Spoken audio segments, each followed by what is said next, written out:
Boa noite a todos e a todas. Por favor, peço que todos se sentem, quem não está sentado. Boa noite a todos e a todas. Prosseguiremos agora para a segunda parte do evento, sabatinando a pré-candidata à presidência da República, Marina Silva. Sem mais delongas, para compor a mesa como mediadora, chamo a professora Violeta Caldeira. Uma salva de palmas.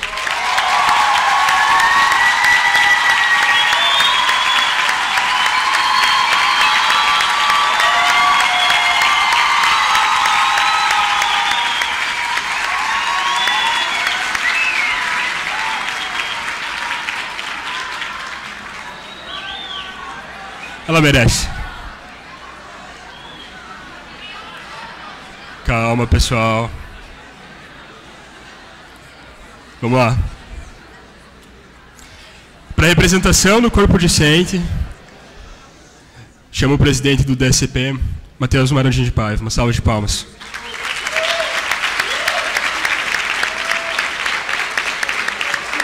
Desejo um bom evento a todos. Obrigado.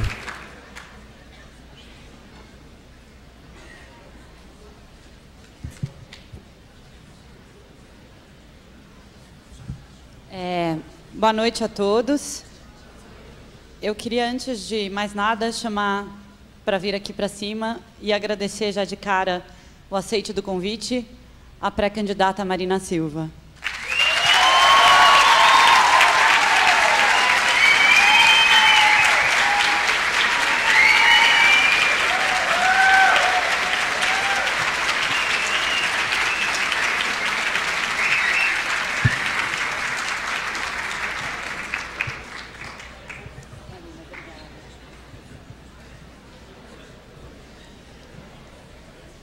Bom, boa noite a todos. Eu vou, antes de dar início à sabatina, dar alguns recados aqui, a começar de um grupo daqui da Unicuritiba, que foi recém-criado, o grupo de estudos com foco em direitos humanos, orientados pela professora Priscila Canaparo e pela Juliana Montenegro, que conseguiu ser motivo de orgulho para a instituição.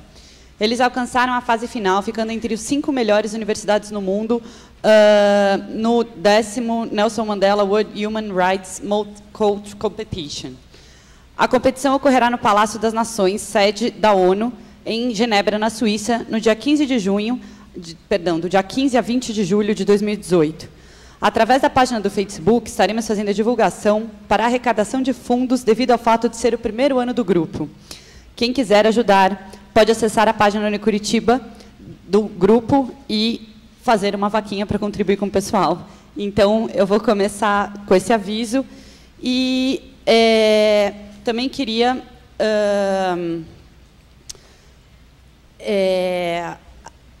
agradecer a todos os centros acadêmicos que fizeram esse evento se realizar, o DACP e o DCE, aqui da faculdade, e o CARI, que é o Centro Acadêmico de Relações Internacionais, e os diretórios acadêmicos do INSUPAR, o Instituto Superior do Litoral do Paraná, da UEPG, da UFPR, da PUC, da Uninter e da Unibrasil. E agradecer especialmente ao professor Luiz Gustavo, que foi vamos dizer, o mentor disso tudo aqui. Também gostaria, antes de dar início à sabatina, de destacar algumas autoridades que estão aqui presentes. O professor Jorge Bernardi, que é pré-candidato ao governo do Paraná, pela rede, que ontem já esteve aqui com a gente. A Valéria Guilherme, que é presidente da rede aqui do Paraná.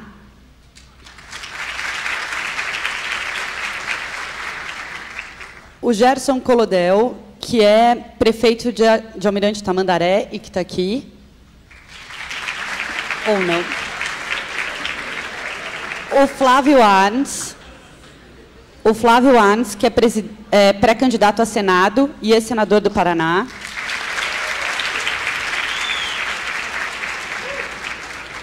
A Sigrid Andersen, que é fundadora da rede.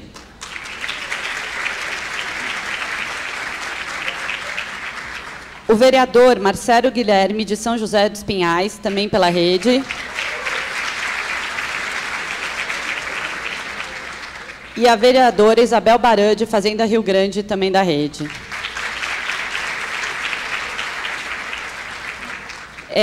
Vou aproveitar aqui também para fazer o merchan do livro do professor Luiz Gustavo e do professor Roosevelt. Vocês podem adquirir. Ele é resultado do trabalho do grupo de pesquisa desses professores, com a participação do professor Luiz Eduardo Gunter e do Luciano Reis. Está vendo na entrada do grande auditório? Vão lá. Depois, eu queria dizer uma coisa importante para vocês. Eu acho esse momento um momento extremamente rico de debate aqui na universidade, em que vocês podem efetivamente se aproximar do mundo da política e conhecer bem os candidatos. Eu gostaria de lembrar a todos da importância do debate do respeito para a democracia e pedir a todos que aproveitem esse momento da maneira mais respeitosa possível. E, por último, explicar como vai funcionar a sabatina. A gente tem 1h20 de sabatina, sendo que a Marina vai fazer uma apresentação dela, de 4 minutos. Depois eu vou fazer perguntas dos diretórios acadêmicos que organizaram o evento. E aí a gente vai fazer as perguntas formuladas por vocês na plateia. O pessoal do Centro Acadêmico pode recolher perguntas e vocês podem mandar por WhatsApp também, vocês aqui e o pessoal que está nos assistindo pela internet. O número do WhatsApp é 41995-202283. Repetindo, 41995-202283. Cada pergunta feita à Marina deverá ser respondida em, no máximo, 2 minutos. Para encerrar, a gente abre a palavra para a Marina falar por 10 minutos de forma livre para vocês. No final do evento, a gente entrega o certificado à Marina. Tá bom? Tudo certo? Então, vou começar aqui com as perguntas dos centros acadêmicos.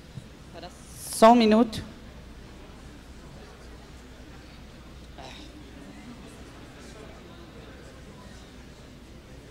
Marina, desculpa. Estou nervosa. Pode começar.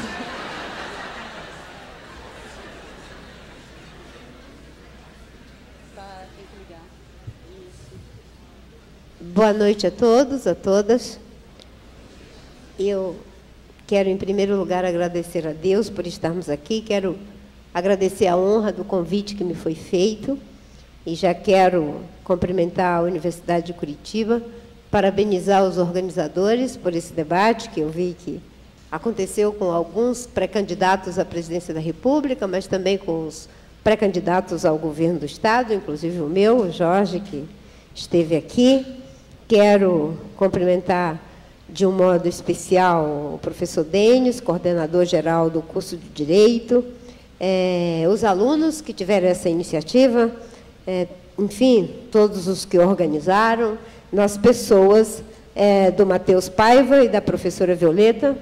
Quero dizer que estou acompanhada aqui do nosso pré-candidato ao Senado e amigo de convivência no Senado, Flávio Arnes, e também do nosso pré-candidato ao governo do Estado, Jorge.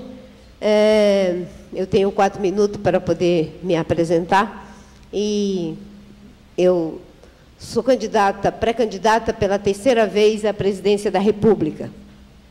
Confesso a vocês que não foi uma decisão fácil, porque, ainda que seja uma situação muito difícil do nosso país, a situação para essa candidatura agora, em 2018, com certeza era em situação muito mais difícil.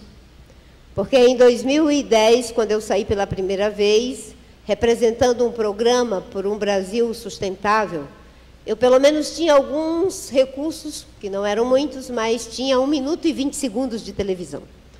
Em 2014, em função de uma tragédia, acabei me tornando a vice do Eduardo Campos, porque a rede não foi criada por uma decisão política de não permitir que ela fosse criada. E, pelas circunstâncias, fui apoiar o Eduardo Campos. E, quando aconteceu aquela tragédia, eu me transformei em uma candidata. E tinha 2 minutos e 20 segundos. Agora, com a reforma que foi feita, a mudança que foi feita, a reforma eleitoral, os grandes partidos da polarização resolveram que só eles, somente eles, podem ter condições para concorrer à presidência da República. E eu fiquei apenas com 10 segundos de televisão. 10 segundos, uma vez por dia. E os recursos deles, quando soma, porque é a primeira vez que vamos ter uma eleição aonde, ainda bem, não teremos mais a doação de empresa, mas teremos fundo público partidário e o fundo eleitoral e a contribuição de pessoa física. Então, quando soma dos grandes partidos, o fundo partidário e o fundo eleitoral, é quase meio bilhão para os grandes partidos. E eu vou ter uma fração ínfima disso, não é? Em torno de 2%. Não é? Então, é muito pequeno tudo. E, naquele contexto, eu pensei, será uma luta literalmente de Davi contra Golias, mas nunca foi tão necessário que alguém possa apresentar uma alternativa política num momento tão difícil da história do nosso país. Estamos vivendo uma grave crise econômica. O nosso país, que já foi o país do pleno emprego, agora tem 13 milhões de desempregados. O nosso país, que já foi a 8ª economia do mundo, caiu para a 9ª economia do mundo. O nosso país, que tirou 40 milhões de pessoas da pobreza, já devolveu essas pessoas à pobreza novamente em função dos desempregados. E, como se não bastasse, vocês aqui, que hoje é uma referência para onde o Brasil olha em função do trabalho da Lava Jato, sabem que nós vivemos uma profunda crise de valores, com os graves problemas de corrupção, uma profunda crise política, com descrédito para as instituições e uma grave crise social, aonde nós temos, além dos problemas do desemprego, da fome, da falta de saúde, de educação de qualidade, gravíssimos problemas de segurança pública, aonde são mortas cerca de 66 mil pessoas por ano, das quais 30 mil são jovens de comunidades pobres. Então, é uma situação muito difícil. Nesse contexto, eu pensei, quem saiu em 2010, saiu em 2014, mesmo passando por tudo que eu tive que passar, em função de um processo perverso de desconstrução, enfrentando o dinheiro da corrupção, principalmente o de Caixa 2, que a Lava Jato está revelando, diante dessa crise, tendo tido 22 milhões de votos, não tem o direito de não participar, mesmo em condições tão adversas. 10 segundos. Então, diante de tudo isso, e sonhando com um país que possa sair dessa situação de penúria e deixar de ser gigante pela própria natureza, para ser gigante pela natureza das decisões que tomarmos em saúde, educação, segurança pública, infraestrutura, ciência, tecnologia, inovação, fazendo o trânsito da economia do século XX para a economia do século XXI, criando uma nova governabilidade que não seja com base na corrupção e no toma lá da cá, mas em um processo institucional de referenciar a maioria no Congresso e a composição do governo com base em um programa. Diante disso, saí pela 3ª vez, confiando sobretudo, não é, que os 200 milhões de brasileiros e suas consciências serão maiores do que os 10 segundos que me deram.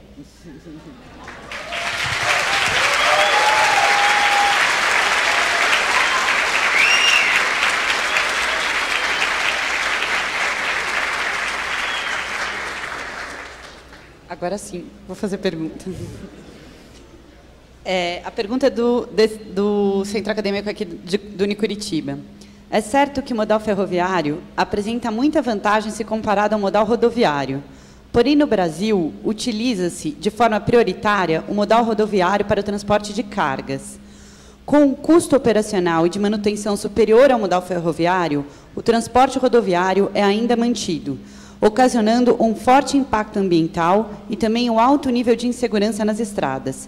Sendo assim, como viabilizar de forma eficiente o transporte ferroviário no Brasil? Quais as propostas de sua campanha para o tema? Bem, isso remete a um grave problema do nosso país, e muito obrigada pela pergunta, que é o problema da infraestrutura. No Brasil, nós temos gravíssimos problemas em relação ao investimento em infraestrutura, em todos os níveis, mas, no caso do transporte, isso se agrava mais ainda. O correto que acontece, inclusive nas economias desenvolvidas, é você ter uma integração inteligente entre diferentes modais, tanto as rodovias quanto as ferrovias, e você pode lançar mão, inclusive no caso da Amazônia, das hidrovias, que é uma forma de fazer com que se tenha transporte de forma eficiente e com um custo menos elevado. No Brasil, predomina, como foi dito, a lógica do transporte rodoviário, com custos elevados, tanto de manutenção para essa modalidade, mas também com custos elevados do ponto de vista ambiental, em função do uso de combustível fóssil. Sem falar que a falta de integração desses diferentes modais, o baixíssimo investimento que temos para a recuperação dos já existentes, faz com que o Brasil tenha um custo altamente elevado para o transporte de carga, que depois é transferido para os preços. E no caso da agricultura, nós temos um prejuízo muito grande, que é o prejuízo de perdermos 30% da nossa produção agrícola em função de problemas logísticos, principalmente no que concerne a essa falta de integração e no que concerne ao armazenamento. A nossa proposta, desde 2010, sempre foi de ter, não é, uma integração entre diferentes modais. Nós temos que investir, sim, aonde é possível, de acordo com os estudos, tanto do ponto de vista da viabilidade econômica, quanto da viabilidade ambiental e social, para que se tenha, não é, o transporte através dos trilhos, que é eficiente, que nos países desenvolvidos acontece, não é, inclusive diminuindo o custo de produção e o custo ambiental. Muito obrigada. Agora, uma pergunta do Centro Acadêmico Aloysio Surgic. É fato que precisamos de uma reforma constituinte.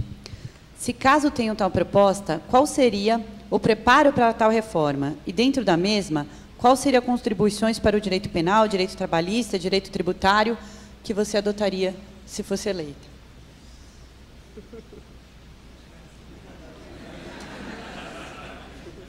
Tem umas perguntas que são tão inteligentes que tem a capacidade de fazer pelo menos mais 5 perguntas numa única pergunta.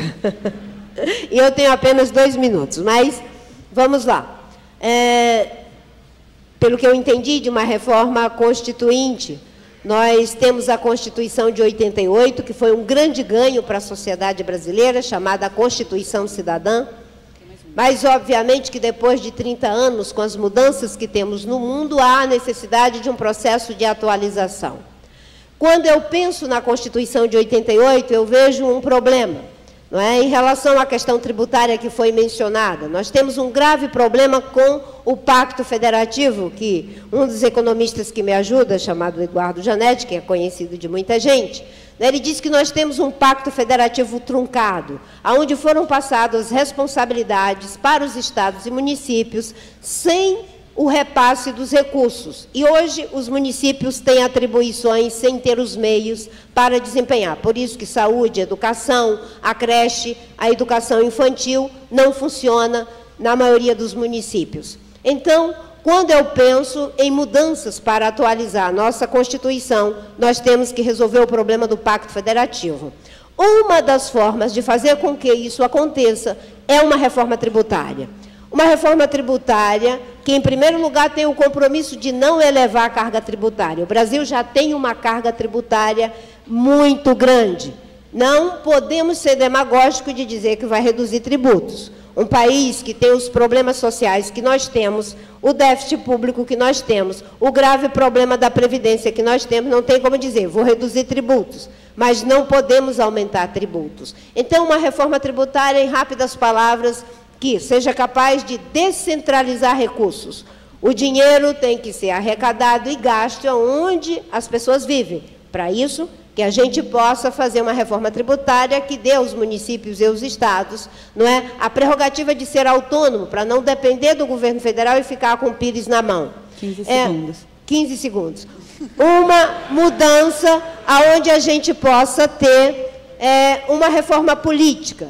Na reforma política, obviamente, que todos falam que vão fazer, mas é fundamental uma coisa. Em primeiro lugar, quebrar o monopólio dos partidos. Em todas as democracias evoluídas se tem candidaturas independentes. Acabar com o expediente da reeleição. A reeleição é um problema no Brasil. As pessoas não fazem o que é necessário para o país, fazem o que é necessário para se reeleger. E existem outras mudanças que precisam ser feitas, inclusive para que se tenha, não é, uma justiça que funcione. E, obviamente, que nós temos problemas gravíssimos que envolvem hoje os três poderes, executivo, legislativo e judiciário, que precisam de mudanças profundas. Claro que, para que se for numa mudança da Constituição, não é, nós precisamos de uma constituinte exclusiva, não é, aonde se seja eleito unicamente para isso. E o que eu falei anteriormente tem a ver com leis que derivarão a partir daí. Obrigada. Desculpa, é que eu tenho que regular o tempo. Eu queria pedir para a plateia que está enviando pergunta, por favor, para se identificar quando estiver enviando pergunta, porque estão chegando algumas perguntas sem identificação. A última pergunta dos centros acadêmicos, do Centro Acadêmico Romeu Felipe Bacelar, da Unibrasil. Como a senhora pretende, se eleita, realizar uma coesão dentro do Congresso Nacional que lhe forneça as condições para efetivar seu programa de governo? Muito bem. Esse é um problema grave, é o problema da governabilidade. Hoje, boa parte das propostas que vão para o Congresso não consegue sequer ser debatida, e as que vão, muitas vezes, quando são aprovadas, é na base do toma lá da cá, de distribuição de dinheiro, de cargo. Hoje nós temos um problema gravíssimo em relação ao Congresso e o Executivo. Muitas pessoas me dizem o seguinte: Marina, como é que você vai governar se você só tem 2 deputados e um senador? E eu sempre digo, talvez a gente tenha que perguntar como não se governa tendo 300 deputados e senadores, como foi o caso da Dilma. Como é que, mesmo tendo mais de 300, não se governa, como é o caso do Temer, que nem entregou as reformas que disse que ia entregar? Ainda que eu não advogo e a forma como ele as apresentou são necessárias, não da forma como ele apresentou. Então, para se conseguir essa base de sustentação no Congresso, é preciso mudar o modelo de governança no Brasil. Hoje é o presidencialismo de coalizão. O presidencialismo de coalizão com lideranças fortes, como o Fernando Henrique Lula, funcionou. Com Dilma e com Temer, que são lideranças fracas do ponto de vista político, não funcionou. E não vai funcionar mais, porque saiu de coalizão para de degradação. Então, a maioria no Congresso será feita com base no programa. Nas democracias evoluídas, se compõe o governo com base no programa, se compõe a maioria com base no programa. Será um governo programático e é assim que vamos fazer a maioria no Congresso. Eu fui ministra do Meio Ambiente e aprovei todas as leis mais importantes com base no convencimento, jamais com base no toma lá da cá.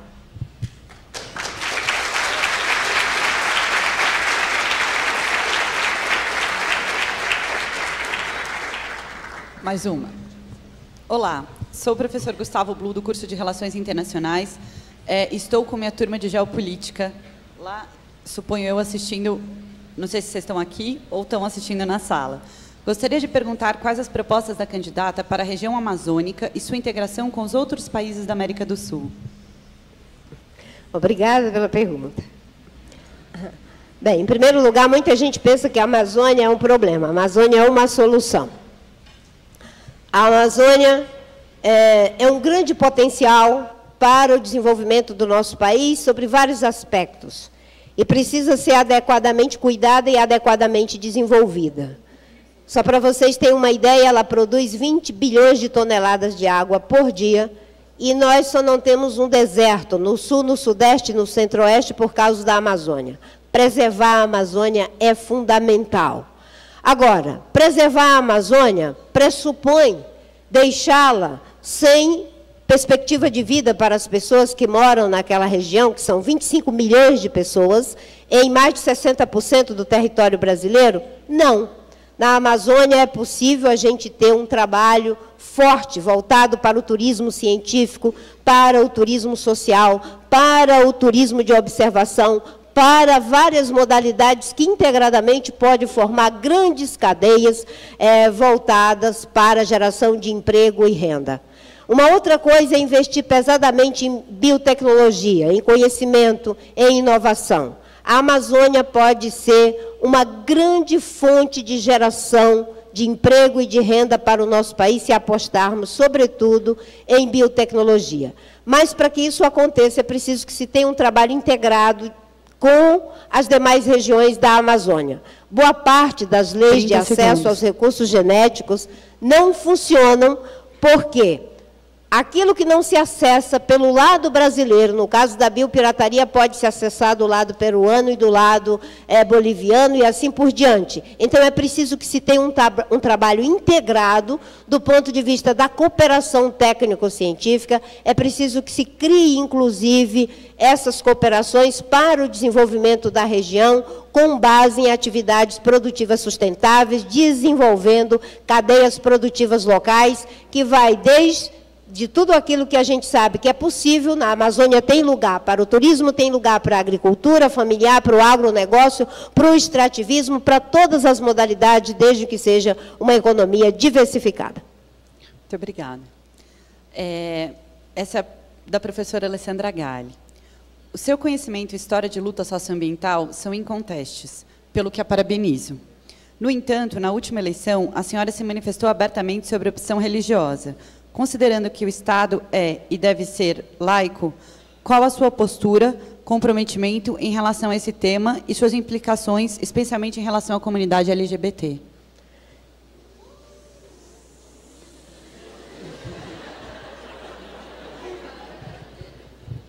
Bem, eu, em 2010 e 2014, sempre me feita essa pergunta.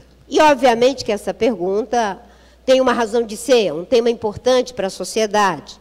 Mas talvez ela me seja feita, e não aos outros candidatos, mesmo àqueles que são declaradamente católicos, seja pelo fato de eu ser cristã evangélica da Assembleia de Deus.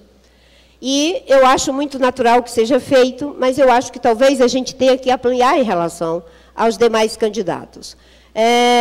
O Estado laico é uma conquista da sociedade moderna, e não podemos esquecer que uma das maiores contribuições para que se tivesse a separação entre o Estado e a Igreja foi a Reforma Protestante. Martinho Lutero deu uma grande contribuição para que se tivesse a separação do Estado e do governo, e deu uma grande separação para que, inclusive, se tivesse escolas que não fossem confessionais. Então, todo cristão evangélico que conhece a história jamais irá propor um governo teocrático. E toda pessoa que conhece a história sabe que o melhor no Estado laico é que se assegure os direitos de todas as pessoas. Ninguém pode impor ninguém qualquer tipo de imposição religiosa por leis humanas. As pessoas são livres para fazer sua escolha, e no Estado laico não se pode discriminar absolutamente ninguém em função da crença, em função da orientação sexual, em função de qualquer que seja a situação social ou da sua cor. Essa é a defesa do Estado laico. Eu tenho 33 anos de vida pública, 16 como senadora, 5 anos, 5 meses e 13 dias como ministra do Meio Ambiente, 4 anos como deputada estadual, 2 anos como vereadora. Não existe absolutamente nada que possa atestar uma atitude minha, quando era católica praticante ou como evangélica, que ateste contra os direitos da comunidade LGBT ou de quem quer que seja. O Estado laico, agora fazendo uma pequena brincadeira, é uma bênção. E foi uma grande contribuição da Reforma Protestante.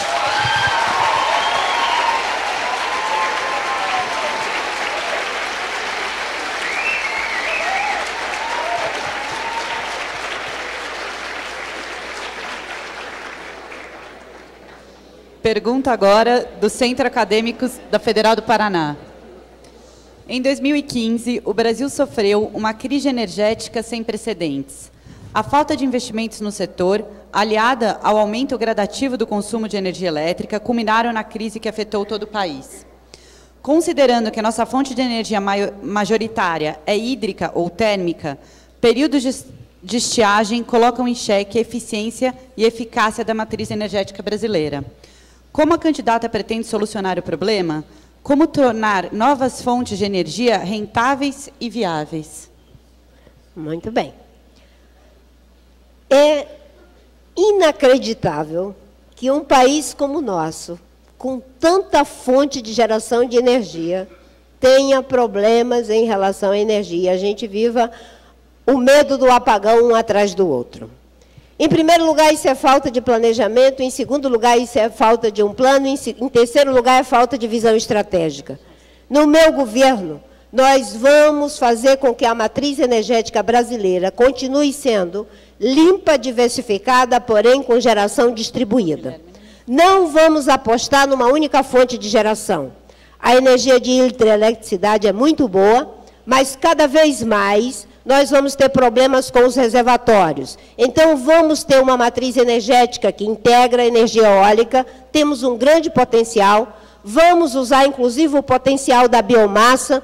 Isso é possível com bagaço de cana-de-açúcar ou com a exploração madeireira sustentável. Quando eu era ministra, criamos o Distrito Florestal Sustentável, com concessões de florestas públicas. 5 milhões de hectares de floresta para o manejo sustentável do pó dos restos dos galhos. Era possível produzir 800 megawatts de energia para uma geração limpa e eficaz para comunidades locais. Então, vamos combinar uma matriz energética limpa, diversificada, com geração distribuída, acabando com essa história do uso de termoelétrica pela substituição dessas fontes fósseis e usando o potencial de hidroeletricidade quando for viável do ponto de vista econômico, do ponto de vista ambiental e do ponto de vista social. Caríssima Marina, caso vença as eleições, quais seriam os objetivos do curto prazo de seu governo? O que você faria assim que assumisse?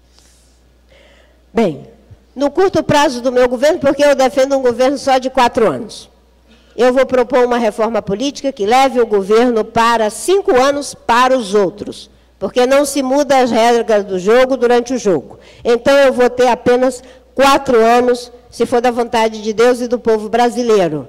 E medidas urgentes de um governo, uma delas, com certeza, a segurança pública.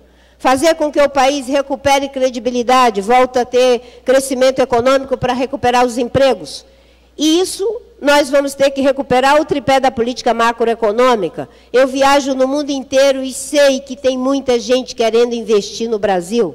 Para isso, precisamos de credibilidade política, precisamos de combater e criar mecanismos de prevenir, punir, combater a corrupção e, sobretudo, promover uma gestão pública eficiente, transparente, que não seja corrupta, e recuperar os investimentos. Medidas que precisam ser levadas a cabo. Um país que tem o desempenho na área de educação que nós temos, tem que começar agora para poder colher daqui a 20, 30 anos. Nós temos uma educação inferior à educação do México, à educação da Argentina, à educação da Costa Rica. Estamos atrás do Chile em 30 anos. No Brasil, uma pessoa chega ao 9º ano e só 30% consegue ler e interpretar um texto. Só 14% consegue fazer operações simples de matemática. Investir para que se tenha educação de qualidade é uma prioridade. Muito obrigada. Candidata Marina, quais são suas propostas e as do partido para fomentar o empreendedorismo brasileiro? Como aliar essas políticas com o desenvolvimento sustentável, já que o Brasil é um dos países que mais desmata do mundo? A pergunta é do Paulo Fedrigo, aqui, aluno do Unicuritiba. Bem, o empreendedorismo no Brasil, infelizmente, ele não recebe o estímulo necessário. Existe uma grande quantidade de pessoas querendo empreender. E, por incrível que pareça, nós conseguimos pegar o dinheiro do BNDES e dar 9 bilhões para o Eike Batista. E não somos capazes de criar um fundo para desenvolver as startups, para que essa juventude toda que está aí, cheia de ideia, com capacidade para criar novos produtos, novos materiais, criar novos empregos, possam se desenvolver. As comunidades pobres hoje têm uma demanda grande por algum tipo de apoio para desenvolver seu pequeno negócio, se tornar mais eficiente e gerar emprego.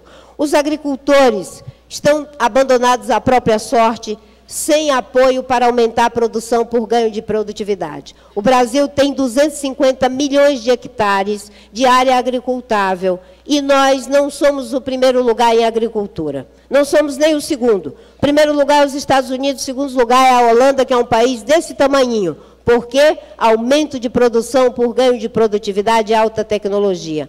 Empreender é preparar para o empreendedorismo com suporte tecnológico, com recurso, linha de financiamento, com juros subsidiado, não para os campeões nacionais, mas para os pequenos. Um grupo de jovens de Minas Gerais, com tecnologia, criada por eles, com um Nobel de Física dos Estados Unidos aposentado, conseguiram recursos e desenvolveram uma placa solar de garrafa PET.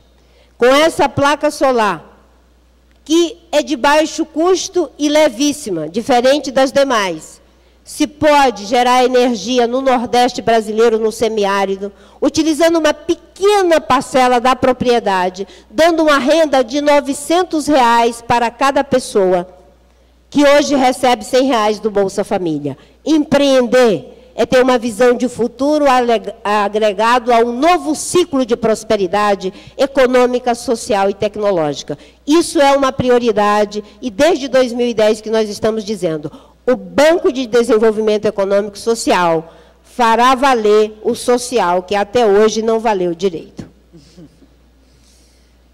Muito obrigada. Agora a pergunta é da professora Ana Luísa, aqui do Unicuritiba. Qual a sua posição sobre a proposta do atual governo sobre o aquífero Guarani? A água pode ser concedida? O aquífero Guarani é uma das reservas que nos orgulha e nos preocupa.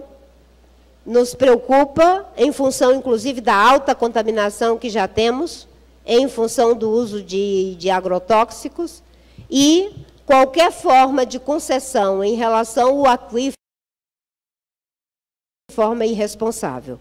A ideia de internacionalização, até porque é um recurso que já é compartilhado com outros países, é preciso ter um programa de gerenciamento de recursos hídricos no Brasil, de trabalhar bacias hidrográficas. Os aquíferos são muito importantes e, no caso do aquífero Guarani, ele tem que ser preservado e a parte brasileira não pode, em hipótese alguma, se submeter a qualquer tipo de interferência que não seja em benefício dos brasileiros. Muito obrigada. Pergunta do Matheus, acadêmico de Direito. Qual a opinião da senhora sobre a política, como deve ser realizada pelo governo a política de drogas?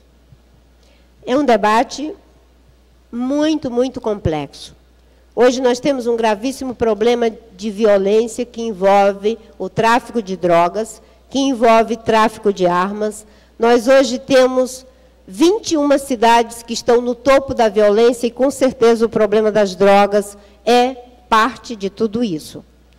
Mas, obviamente, que o problema do combate às drogas precisa ser encarado não apenas como caso de polícia, mas, sobretudo, como caso de justiça, e de justiça social também. Uma boa parte das pessoas que são tragadas pelo tráfico e pelas drogas é porque não tem nenhuma oportunidade. Hoje, há um debate que é feito envolvendo dois grupos, um que defende a discriminação das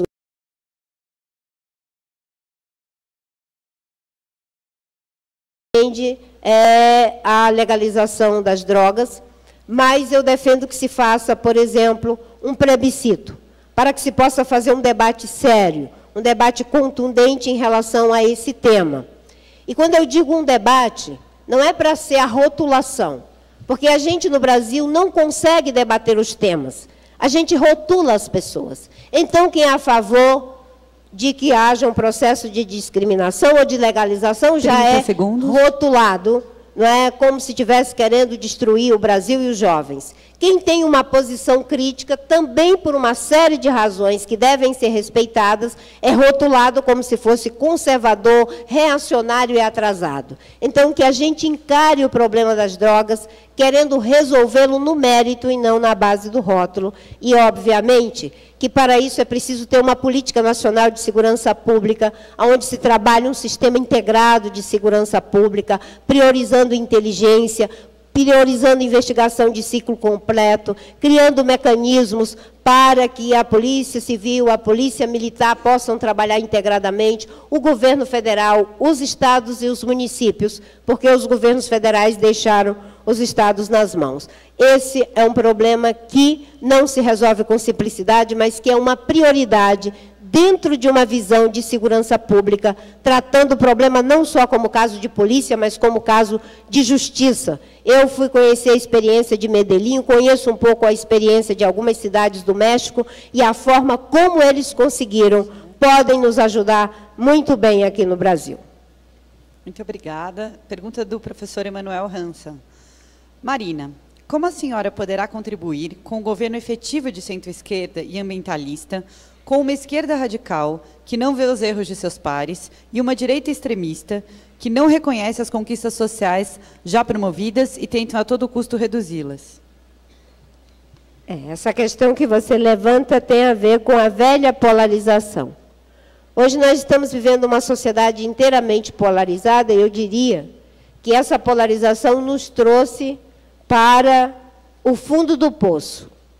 Se a gente continuar nela, nós vamos para um poço sem fundo. Ela já deu o que tinha que dar. Nessa lógica de oposição cega e situação cega, a oposição só vê defeitos mesmo quando existem acertos, que é evidente, e a situação só vê acerto mesmo quando existem erros que são irreparáveis. Eu defendo que a gente tenha posição. Se existem coisas boas, a gente não tem por que não preservar. O Bolsa Família é uma conquista da sociedade brasileira. Programa de transferência de renda com contrapartida simples. Qual é o passo que precisa ser dado para que as mães do Bolsa, as filhas do Bolsa Família não se tornem mães do Bolsa Família? Inclusão produtiva. Inclusão produtiva a gente consegue com educação, com formação para que as pessoas possam ser incluídas no mercado de trabalho. E isso são experiências que, inclusive, já existem em algumas regiões. Eu conheço um pouco a experiência do Chile. Então, essa lógica de oposição cega e situação a cega não vai para lugar nenhum. É por isso que eu sempre digo, se ganhar, eu vou governar com os melhores de todos os partidos e, principalmente, com os melhores da sociedade. Quem foi que disse que os governos devem ser compostos só pelos partidos? Existe muita gente boa no empresariado, existe muita gente boa na academia, existe muita gente boa nos movimentos sociais, só que estão todos nos bancos de reserva. Num governo que queira, de fato, acabar com essa lógica de que eu sou a suprema verdade, eu sou o supremo bem e ninguém mais, não é? É preciso que a gente chame os que estão no banco de reserva para que venham em campo. Eu tenho muito orgulho de ter o Pedro Simão me ajudando a coordenar a minha campanha. Fico muito feliz de ter pontos de contato com pessoas de diferentes segmentos da sociedade. E, obviamente, que hoje não é uma questão de ficar, né, nos extremos ou qualquer que seja essa discussão, que para mim ela é inócua. Quando me perguntam se eu estou na extrema-direita, na extrema-esquerda, no centro, eu sempre digo que eu quero estar à frente. O mundo é muito mais complexo do que isso e a gente precisa fazer novas sínteses. Ter um governo que seja capaz de dialogar com os diferentes setores da sociedade e capaz de ver que, em cima de princípios duradouros, a gente pode fazer alianças pontuais. E a referência é o programa.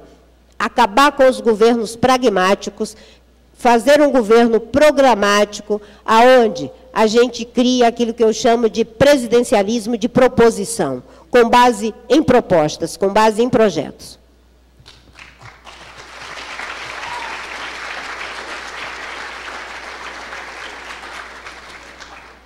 Próxima pergunta é da Ana Wad Santarém, que é aluna aqui da Unicuritiba.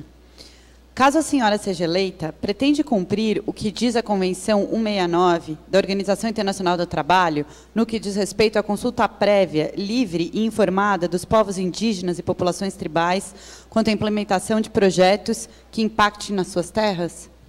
Criar todos os mecanismos para que a gente possa implementar esse mecanismo importante que já existe em alguns países. No Brasil, nós temos formas de consulta, mas ainda não é a consulta nos moldes da Convenção 69. Dá muito trabalho fazer isso. Por quê? Não é? Essas audiências elas têm que ser previamente informadas.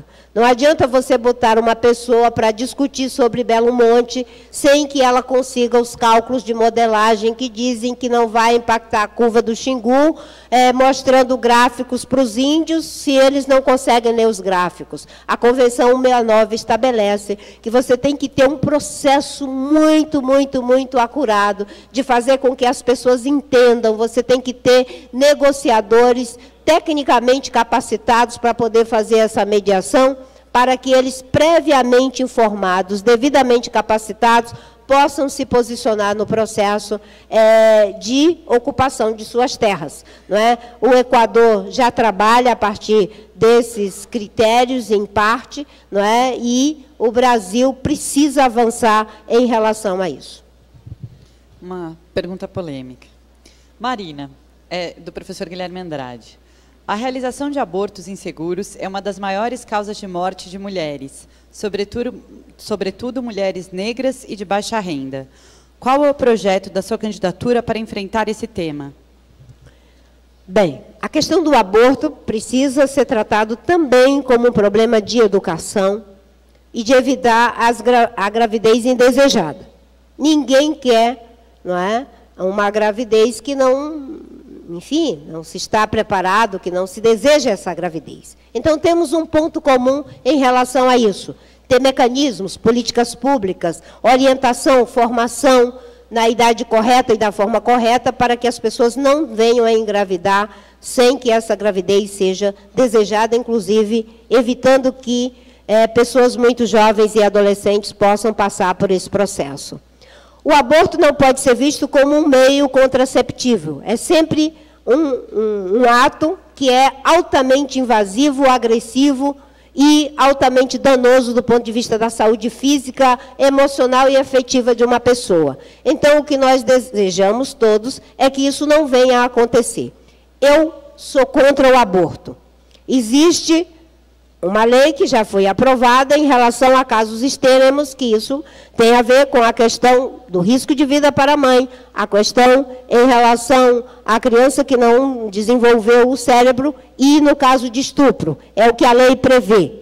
Todavia, não acho que uma mulher que pratica aborto em condições como foi mencionado, ela, em vez de ser cuidada e tratada, deva ser presa. Isso não é um ato humano. Uma pessoa que passa por uma situação traumática como essa, ela precisa de acolhimento, seja psicológico, médico. Boa parte das pessoas que vêm a óbito inclusive porque não passou por um processo de curetagem adequado. Eu sou contra o aborto, acho que devemos todos nos unir em função de ter medidas para evitar a gravidez indesejada, mas não advogo que uma mulher que fez aborto seja colocada dentro de uma cadeia. Ela precisa de tratamento. E defendo igualmente que se faça um plebiscito para debater esse tema no Brasil, como acontece em vários países, inclusive nos Estados Unidos. Muito obrigada. Boa noite, Marina. Meu nome é Vitor, tenho 31 anos e falo de Belo Horizonte. Tenho acompanhado algumas de suas entrevistas e, recentemente, vi as entrevistas na TV Folha e Jovem Pan. Gostei bastante de suas propostas, mas tenho ouvido muitas críticas em relação à senhora, que só aparece de 4 em 4 anos. Sei que isso não é verdade. O problema é que a grande mídia não tem interesse em mostrar o seu trabalho nesse intervalo. A senhora já foi senadora e ministra, mas isso faz algum tempo. Gostaria de perguntar se não pensou em voltar para o meio político à frente de uma grande cidade ou estado para tentar implementar algumas de suas propostas em uma escala menor e mostrar assim às pessoas, com memória curta, que é possível sim fazer política, a política que a senhora prega, no Brasil como um todo. De fato, A mesma indústria de desconstrução que eu tive em 2014, muita gente disse que as fake news foi o Trump que inventou. Não foi. Quem inventou foi o João Santana e a Dilma. E usaram contra mim. E aí o Trump aprendeu com eles. Então, vocês sabem tudo o que aconteceu em 2014, mas essas máquinas de desconstrução de biografias não foram desmontadas, elas continuam intactas. Então, elas pegam uma virtude e transformam num problema, Jorge. Eu, graças a Deus, não estou em nenhum processo na Lava Jato. E vocês que são de Curitiba podem pesquisar. Não estou em nenhum processo na Lava Jato. Obviamente que eu estou sumida mesmo do noticiário policial.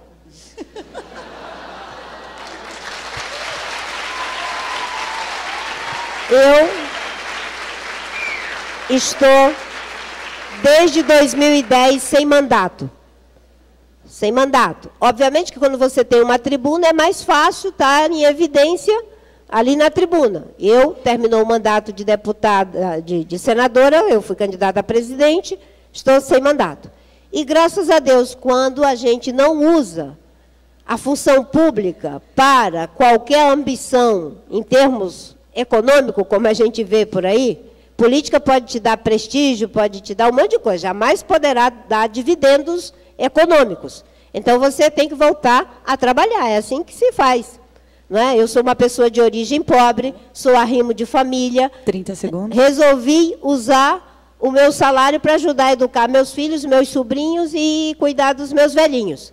Então, eu tive que dar aula na Fundação Dom Cabral, tive que dar aula como professora visitante durante um pequeno período no MIT, na Brown University, dou minhas palestras, não por cifras milionárias, não tem nem tabela, as pessoas pagam o que acham que vale, correto? Então, isso é um problema. E não defendo aquilo que querem que eu diga. Eu estou o tempo todo na política. Criamos um partido com meus companheiros que estão aqui. A Rede Sustentabilidade. Coletamos 1,5 milhão de assinaturas. Sem estrutura, sem comprar ninguém para fazer absolutamente nada, graças a esses jovens que estão aqui, que me ajudaram e que nos ajudaram. Ainda, quem foi que levou o Delcídio para ser cassado? Quem encaminhou o Aécio Neves para o Conselho de Ética? Quem entrou no Supremo para que quem está sendo investigado não entre na linha sucessória? Quem trabalhou para a cassação do Cunha? Quem é contra o foro privilegiado? Quem disse que o melhor é caçar a chapa de Dilma Temer? Quem é que defende enfaticamente em todos os programas da Lava Jato? Isso é aparecer de 4 em 4 anos ou não ter um espaço para aparecer dizendo essas coisas? É isso que eu estou fazendo. Se isso não é o que o vermelho diz, que o azul diz, o que não sei quem diz, é o que nós estamos dizendo.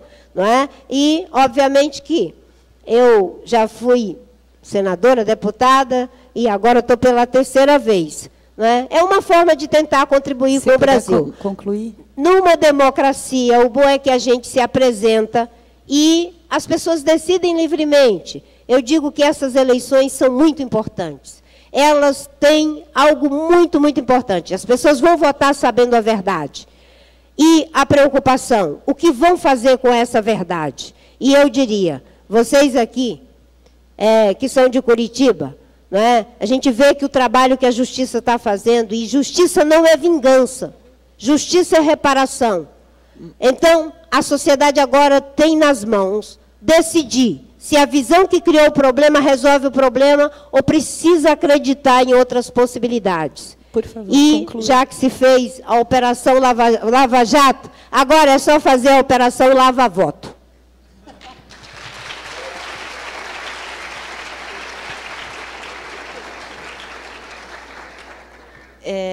Pergunta da Amanda. Cara candidata, qual a sua opinião sobre a representatividade feminina na política e quais as políticas de incentivo e fomento à participação efetiva, quais suas políticas, perdão, de fomento e incentivo à participação das mesmas no mundo político? A participação da mulher na política é uma sub-representação. E, obviamente, que a nossa representação dentro do Congresso não tem nada a ver com mais da metade da população que nós somos, mas também dentro dos executivos públicos, é a mesma coisa, mas também dentro das empresas e também em todos os espaços, infelizmente, e as mulheres ainda ganham salários menores do que os homens, e assim por diante.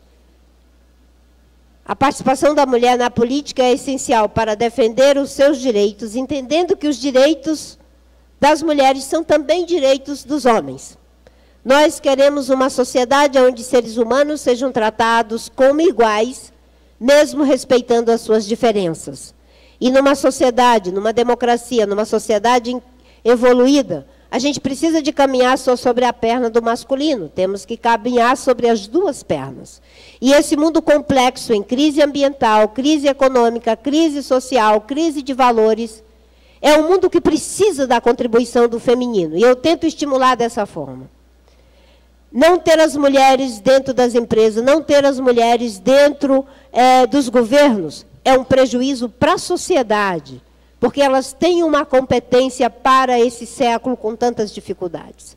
As mulheres têm mais facilidade em compartilhar a autoria. As mulheres têm mais facilidade em compartilhar a realização. As mulheres têm mais facilidade em compartilhar o reconhecimento daquilo que fazem. A sociedade está mudando, está surgindo um novo sujeito político. Esse novo sujeito político não quer mais lideranças cêntricas, serão lideranças multicêntricas. As mulheres aprenderam em menos de 100 anos a fazer tudo o que os homens fazem. E os homens precisam urgentemente aprender conosco, sob pena de criarmos novas assimetrias. Muito obrigada. Pergunta do professor Rui Henriques.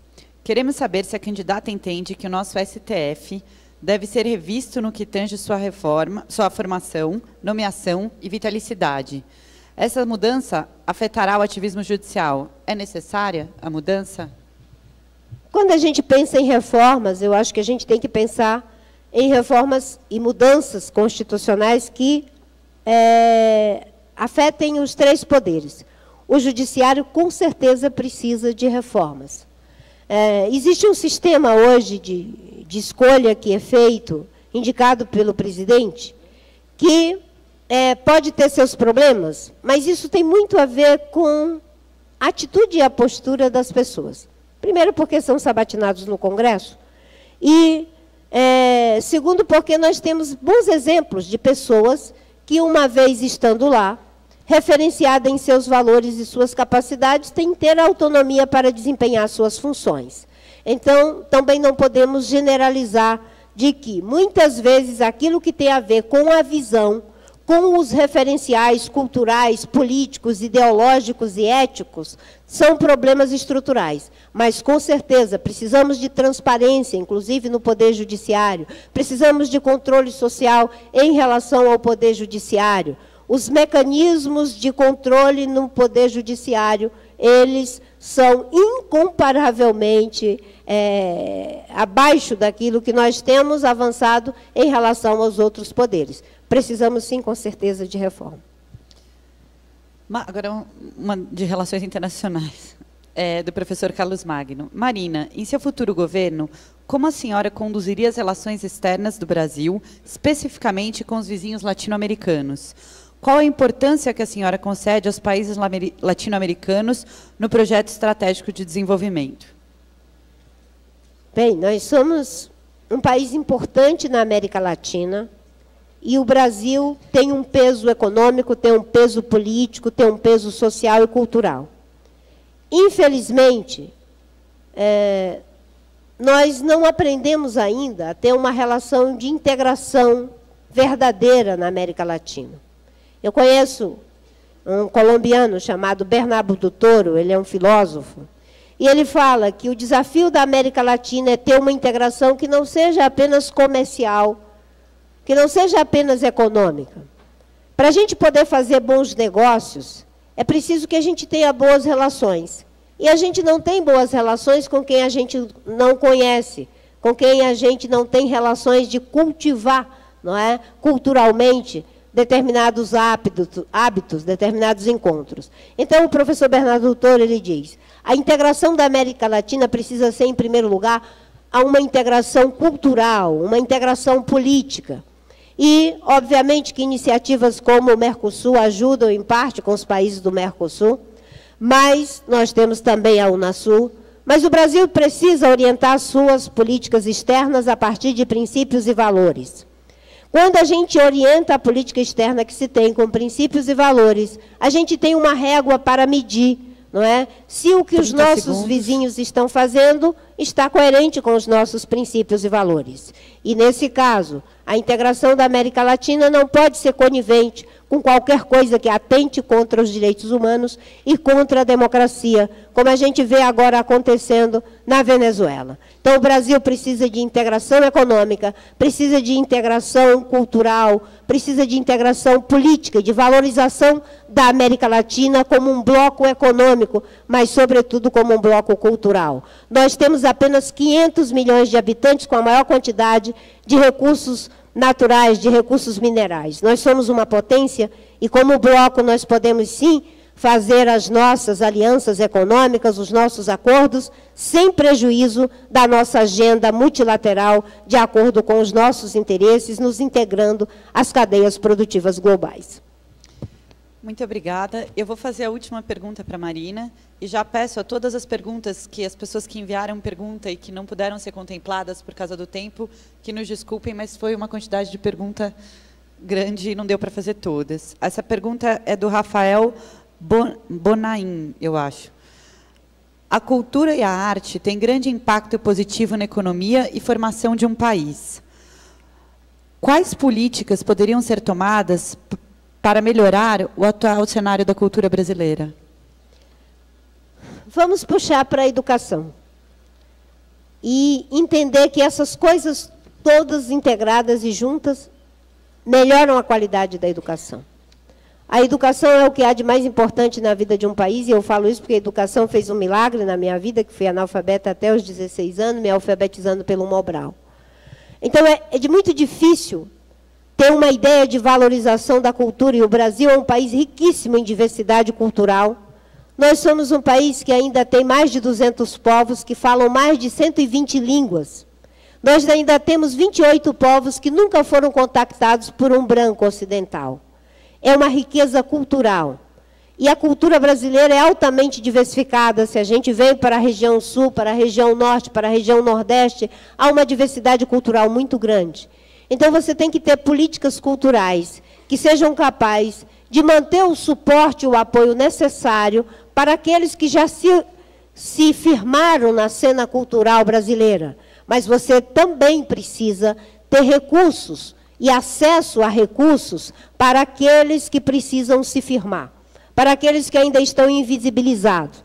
Um país que não aposta em cultura, um país que não aposta em valorização do conhecimento, não só o conhecimento técnico-científico, mas do saber associado à realidade daquela região, daquela comunidade, está fadado ao fracasso. Então, a valorização da cultura, todos os países que avançaram, foi graças ao fortalecimento da educação, da tecnologia, da inovação e, sobretudo, das raízes culturais. Eu venho de uma região onde a diversidade cultural é enorme. E ter meios para incentivar, como os pontos de cultura, que da época do Gilberto Gil, isso é muito importante para que a gente possa ter uma sociedade que seja mais sábia. É no espaço da cultura que a gente simboliza a dor. A arte, uma vez eu disse, mesmo sem voz é profética, mesmo sem rima é poética, mesmo em segredo revela-se. Fala para além de seu tempo e qual onda eleva seus ventos a inundar litorais. Só a arte pode inundar os litorais da subjetividade humana, depois da filosofia e da religião.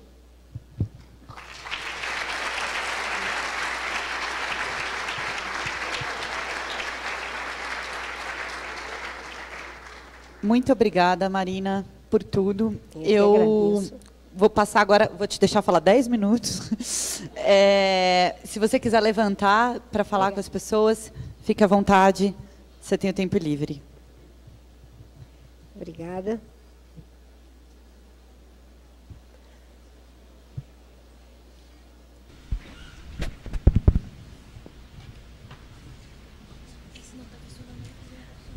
Primeiro eu quero parabenizar mesmo por essa iniciativa. Muito obrigada pela oportunidade.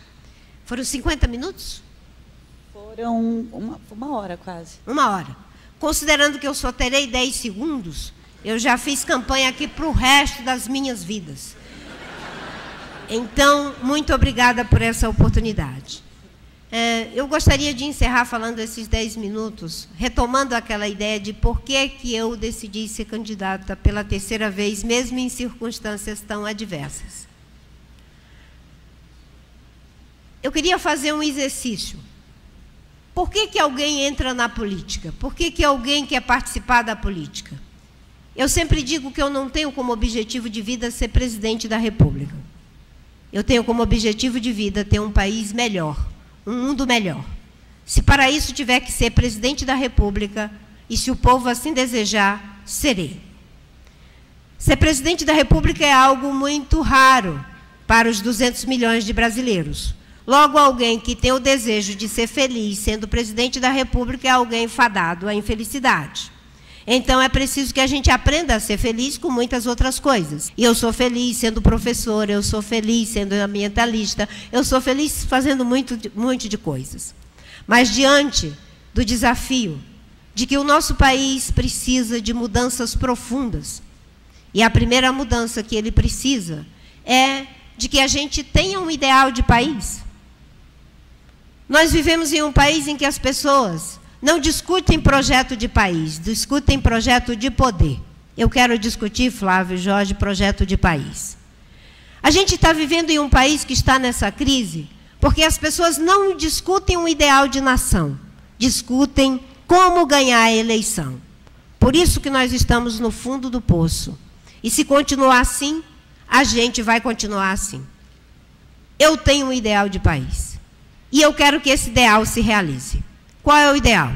Eu acho que ninguém aqui discorda dele. Eu quero que o Brasil seja um país economicamente próspero. Sem prosperidade não tem como gerar emprego. E nós temos grandes vantagens comparativas. Nós temos 22% das espécies vivas do planeta, a maior área de insolação, uma das maiores do mundo, grande quantidade de espécies vivas. Nós temos 11% da água doce do mundo, 250 milhões de área agricultável. Nós somos uma potência. Somos gigantes pela própria natureza. Mas gigante pela própria natureza já deu. Agora é preciso ser gigante pela natureza da decisão que tomarmos. E é preciso transformar nossas vantagens comparativas em vantagens competitivas, para que o Brasil seja um país economicamente próspero. Eu quero que o Brasil seja um país socialmente justo. Não se pode ter pessoas que não têm acesso à educação, que ficam meses e meses para poder fazer um exame. A minha primeira filha eu tive como indigente, na época que não existia plano de saúde e nem sistema único de saúde. Eu sei o que é entrar como indigente em uma maternidade. Então eu quero um país socialmente justo. Eu quero um país que seja ambientalmente sustentável. Nós não podemos destruir a nossa galinha dos ovos de ouro. Eu quero que o nosso país seja um país culturalmente diverso. Nós somos uma diversidade cultural. Não se troca na mesmice, a gente troca na diversidade. Eu quero que o nosso país seja um país politicamente democrático. O que está acontecendo na Venezuela nos serve como espelho. Esse é um ideal de país. Mas o ideal precisa ser traduzido em visão, além disso, em processo e em estrutura. Mas sem ele a gente não vai para lugar nenhum. Se você olhar para os americanos, eles têm o ideal da liberdade. Com eles, eles ergueram aquela potência. Os europeus têm o ideal da defesa dos direitos humanos. Os japoneses têm o ideal da disciplina. E o nosso ideal qual é? Eu quero que a gente tenha o ideal de ser um país economicamente próspero, socialmente justo, politicamente democrático, culturalmente diverso, ambientalmente sustentável. Para isso, nós vamos precisar fazer o dever de casa. É preciso criar um novo ciclo de prosperidade, fazendo uma transição do modelo insustentável para o modelo sustentável. O Brasil pode aumentar a produção agrícola, dobrar sua produção por ganho de produtividade sem destruir suas florestas. A Embrapa está aí. O Brasil pode recuperar sua indústria, que já representou 26% do nosso PIB e hoje está com apenas 11%, sendo integrado às cadeias produtivas globais, apostando em competitividade. Mas, para isso, vamos deixar o paternalismo, sem deixar de incentivar, sem ter um plano para aquilo que é estratégico. Para que a gente seja um país politicamente democrático, a gente precisa acabar com o presidencialismo de coalizão e ter um presidencialismo de proposição, onde o governo se forma não é distribuindo um pedaço do Estado, mas é em cima do programa, escalando os melhores, fazendo comitê de busca, com concurso público aberto, para poder compor as diretorias, como eu fiz no Instituto Chico Mendes, quando criamos o Instituto Chico Mendes. Não foi nomeação política. Precisa de um país que seja capaz de institucionalizar conquistas. No Brasil, a gente fulaniza as conquistas. O Bolsa Família é bom, mas vira como se fosse do PT ou do Lula. Numa democracia evoluída, a gente institucionaliza, transforma em direitos. O Plano Real é bom, mas fulaniza, é do PSDB ou do Fernando Henrique. Numa democracia evoluída, as coisas boas a gente preserva, as coisas erradas a gente corrige, e as que não foram feitas a gente começa a fazer. É por isso que eu estou aqui pela terceira vez. E para que a gente seja um país socialmente justo, não é justo um país onde temos 13 milhões de desempregados. Não é justo um país onde 30 mil jovens são assassinados. Não tem como ser, mas a maior parte disso é porque não temos uma segurança que funciona. Não tem um estímulo para a geração de emprego, de renda para as pessoas. Não temos uma agricultura que, por mais que seja importante no nosso país, que seja pesada na nossa balança comercial, que tenha ainda o suporte necessário para que a gente ocupe o lugar que a gente merece estar. Segundo lugar é a Holanda. Nós podemos ir muito mais além. Nós podemos ser um país de matriz energética limpa, diversificada, com geração distribuída, gerar emprego, gerar renda, como eu falei naquele exemplo, mas é muito mais. Eu vejo esse país que está na lona, mas, como diz o Augusto Kant, paralelo ao projeto de mundo pior, um projeto de mundo melhor. E esse projeto de mundo melhor precisa de quem tem visão estratégica. Muita gente dizia, em 2010, que era bom a Dilma e o Serra porque eles eram gerentes. Diziam também que o Cabral era bom porque ele era novo, era fora da política, sei lá, era um gerente. Olha o que aconteceu no Rio de Janeiro, olha o que aconteceu no Brasil. E eu vou dizer uma coisa. O Brasil não precisa de um gerente. O Brasil precisa de quem tem visão estratégica. Pode discordar do Fernando Henrique, mas ele não era um gerente. Ele era um homem com visão estratégica. Pode discordar do Lula, mas ele não era um gerente. Ele era um homem com visão estratégica. Cometeu erros, cometeram erros. E o Brasil precisa agora de visão estratégica e a gente se livrando do erro. Precisamos de um presidencialismo de proposição. Precisamos de um novo Estado. Não é o Estado que faz tudo e ainda faz o resto. O Estado da Casa Grande, que não tem espaço para mais ninguém. Mas também não é o Estado do feitor, que só regula e entrega aos pobres a sua própria sorte. Eu diria o Estado mobilizador. O Estado que mobiliza o melhor de si mesmo, o melhor da iniciativa privada, o melhor da academia, o melhor do empreendedorismo social. E a gente faz o tripé. O poder público tem um lugar. A iniciativa privada tem o seu lugar. E a sociedade? Qual é o lugar dela? O professor Metzenberg diz, a gente tem o setor público, a gente tem o setor privado, mas a sociedade fica sem lugar. Nós precisamos de dar um lugar para o setor plural. Eu sempre digo, se ganharmos, nós vamos governar e vamos governar com os melhores para fazer uma transição. E eu sei que estou preparada para isso. Primeiro, porque não tenho ódio de ninguém do PT, não tenho ódio de ninguém de PMDB, não tenho ódio de ninguém de PSDB. E o Brasil não precisa de ódio para ser governado. Já roubaram a Petrobras, já roubaram os fundos de pensão, já roubaram Belo Monte e agora querem roubar a nossa união. O Brasil sobrevive porque somos um povo unido. As pessoas pobres emprestam um caneco de açúcar, um pouco de óleo, um pouco de sal, uma mãe cuida do filho da outra. Querem roubar a nossa união. Eu quero unir o Brasil. Justiça não é vingança. A Justiça tem que ser apoiada, o Ministério Público tem que ser independente, a Polícia Federal tem que fazer seu trabalho, o Moro não deve ser sabotado em nada. Mas justiça não é vingança. Numa sociedade evoluída, quem está preso está pagando com o Estado.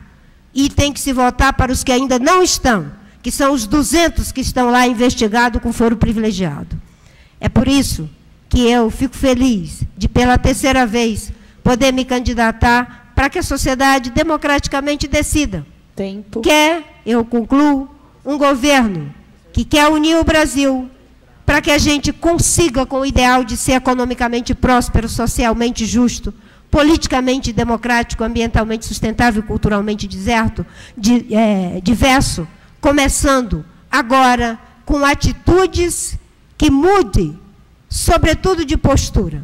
Se a sociedade mudar a postura e derrotar as estruturas, o dinheiro e o marqueteiro, a gente muda a régua. É por isso que eu agradeço a oportunidade de poder dialogar com vocês. Muito obrigada.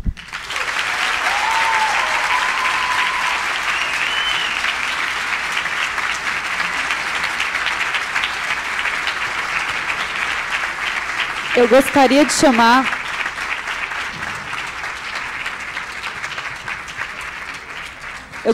chamar ao palco o Lucas Petri para entregar o certificado para a Marina.